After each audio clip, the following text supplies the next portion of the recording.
want the power and heavenly pleasure that comes from ordinary worship. But people in the mode of goodness know that the real goal of spiritual life is liberation in spiritual world and devotional service. Whereas people in the transcendental mode, all they want is Krishna's pleasure. They don't want their own pleasure even. In fact, it's stated in Nectar of Devotion that the devotees, when they experience transcendental ecstasy, they hate that ecstasy because it gets in the way of their service. Their aim is simply to give Krishna pleasure. And if they start experiencing so much pleasure that they can't keep it together and then their service has to stop, they don't like that. So the devotees have really wonderful character.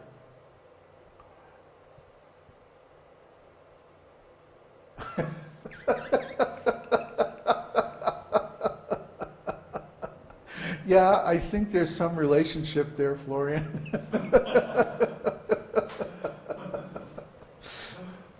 The style of worship is also very different among the three modes.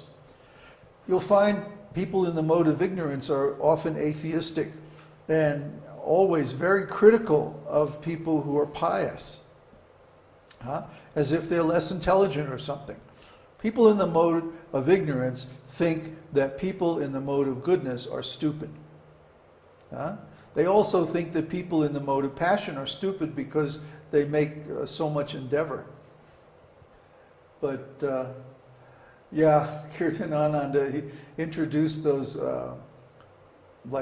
Christian monk robes. Actually, we were thinking of having like Jedi robes.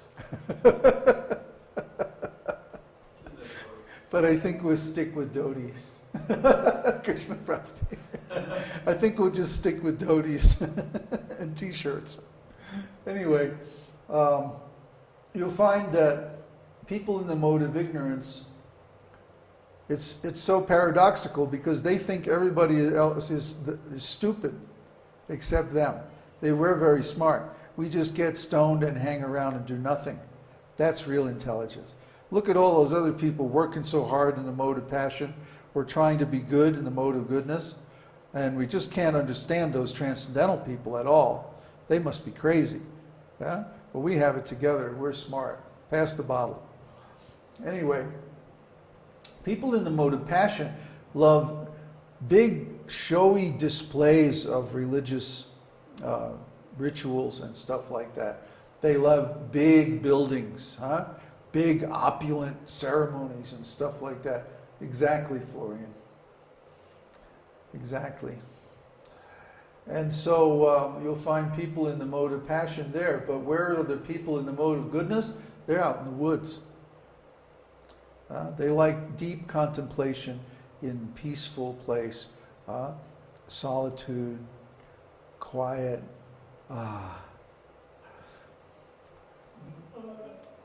Someday we'll get there, but we have some preaching to do first. Whereas the person in the transcendental consciousness, simply whatever condition or situation they're in, they relish their loving relationship with Krishna. If Krishna wants to send them into battle like Arjuna, or if Krishna wants to send them to the woods like a rishi, or if Krishna wants them to go to heavenly planets or hellish planets, they don't care. They simply serve Krishna wherever they are, with the transcendental love. Similarly, the austerities of people in the mode of ignorance are like self-torture, or sometimes like Hiranyakashipu, they'll perform extreme austerities, but their intention is actually to hurt others. Down here in Mexico, we have the esoterica people. They like to practice different spells and witchcraft and stuff like that. And there's even shops where you can get little statues of the Saint Death, Santo Muerte, and different strange substances and things for weird rituals that they do. This is in the mode of ignorance. But people in the mode of passion, they like to worship, ancestors, right. They worship their family members, they worship big, powerful men, they worship the dollar, huh? They worship, Bush. What's that? Bush. Bush? No, Bush. Oh, Bush. I thought you were talking French there for a minute. Fermez le bouche. Okay, out of pride, huh? They have tremendous pride. Whereas a person in goodness knows that real worship means regulating the senses.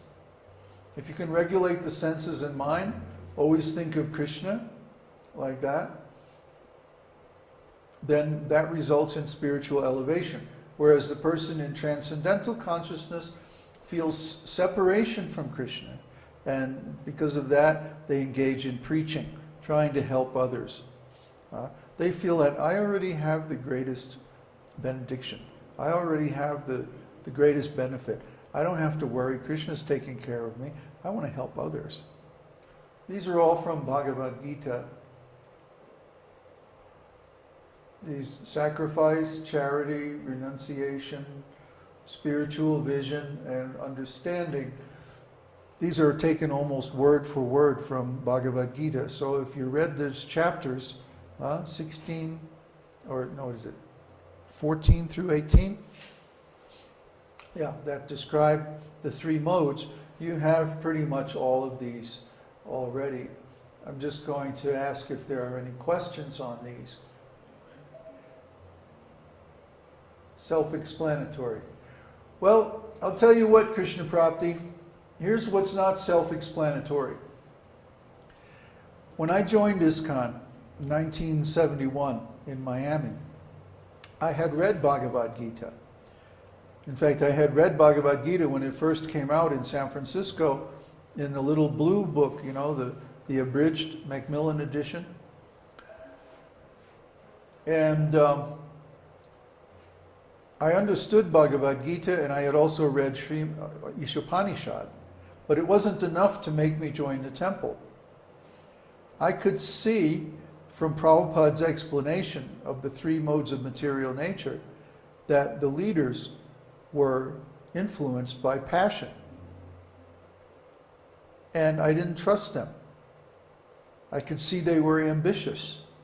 And I could see that they were teaching something different from Srila Prabhupada. So what actually made me a devotee was to read Krishna book, when Krishna book first came out, and to see Krishna's values, Krishna's lifestyle, Krishna's mood, his personal associates, and so on. That's what made me a devotee. Because I was really afraid to put myself under the leadership of people that I could see were ambitious. Ambition always causes competition. It always causes self-aggrandizement. It leads to all kinds of abuses. And sure enough, you know, all of the above happened in ISKCON. Elitists. Well, elitists are good if they help other people become elevated too. But when you have a competition of elitism, when you have, what's this? When you have a closed group, this is what happened in ISKCON. They were trying to be religious leaders, and they created a club. And it's like, if you weren't in their club, or if you hadn't joined ISKCON by a certain date when it became closed, then you were out of luck. There were the feudal lords and the serfs.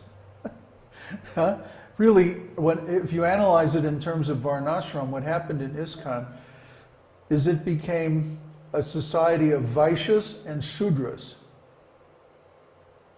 They kicked out the Brahmins, anyone who's intelligent. Yeah, I could imagine you were. Yeah, I was too. I was close to Tamal Krishna, and from what I saw of his activities and his association, I didn't want any part of it. I was on Radha Damodar when Tamal came back from India and transformed it from a nice festival and chanting party into a book distribution machine. And I saw how he did it, and I was disgusted.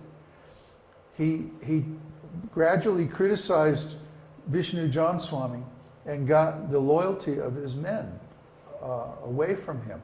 And he took away his engagement, he took away his party, he took away everything. So it's no wonder that Vishnu John Swami became disheartened, discouraged, and then he became a little bit victimized by Maya. But that's a whole nother story. Basically, the point is they created historically a club